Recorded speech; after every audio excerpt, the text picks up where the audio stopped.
Bad boys, bad boys. Hey, what you gonna do? What you gonna do when we come in?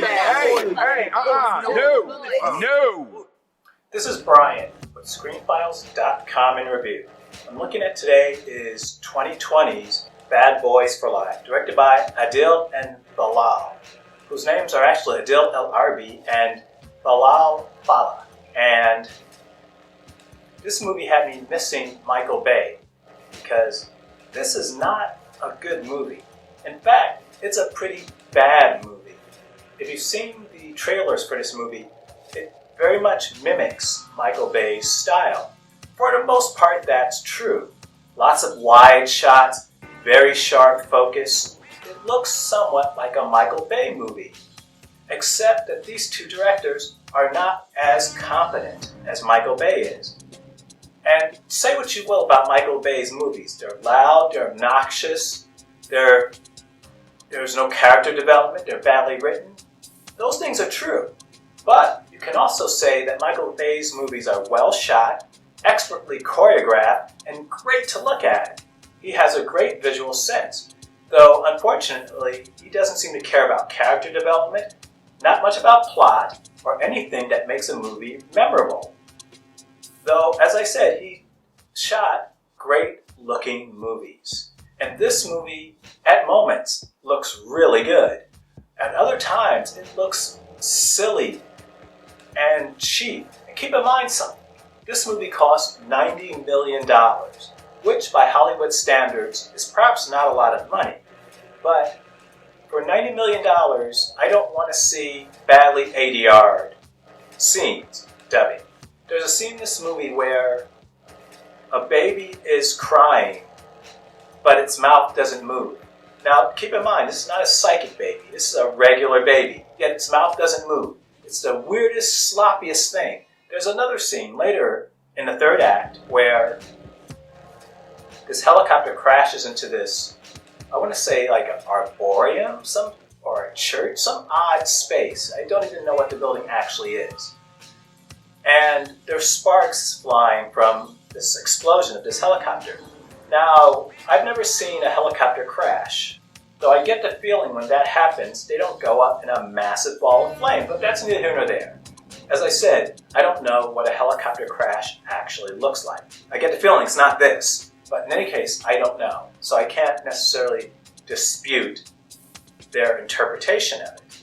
What I can dispute is that when there's sparks flying everywhere, don't throw in cheesy-looking CGI sparks. I mean, these things look so bad. They obviously don't look like sparks and are little digital effects that just pop up. And there's another I actually forgot, but I think I'll mention now. Muzzle flash. There is so much CGI muzzle flash in this movie, and most of it looks terrible. When I say terrible, I mean video game terrible. It looks awful. And that's an insult to video games, actually. Some of it is that bad.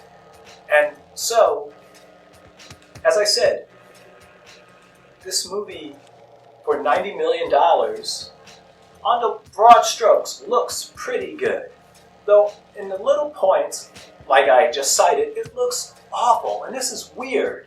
And this is something I know for a fact Michael Bay would never do. And these are new directors, Adil and Bilall. This is their, I want to say, fourth movie, but it's their first big studio production. But this is the most amateurish looking movie.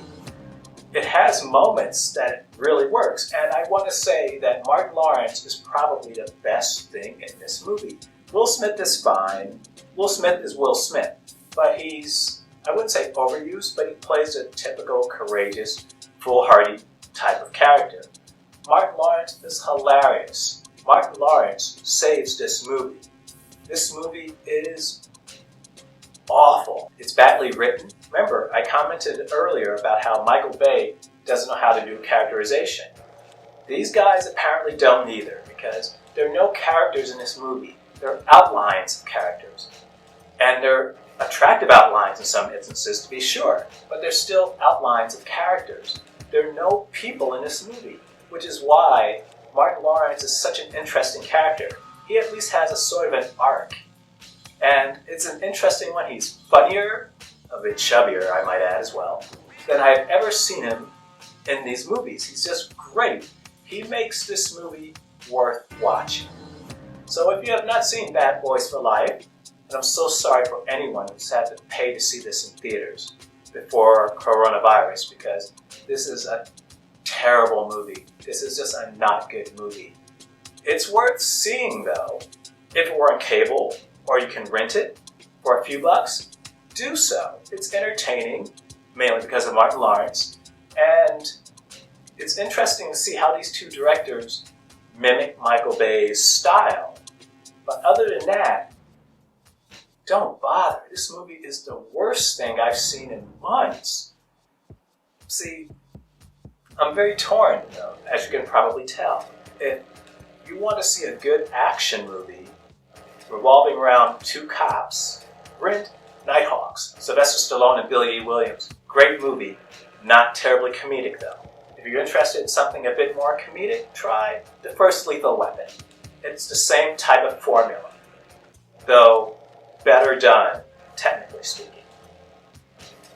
Though this movie, if you're a Bad Boys purist, first two, directed by Michael Bay, then I would see it. Beyond that, or again, if you like Martin Lawrence, who saves this movie, hands down, he needs top billing over Will Smith, though Will Smith's production company, Overbrook Pictures, also co-financed this movie.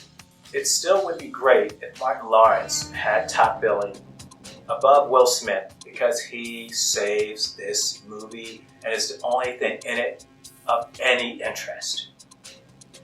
Do you agree? Did you like Bad Boys for Life? I don't personally see how, but if you agree or disagree, let me know down below.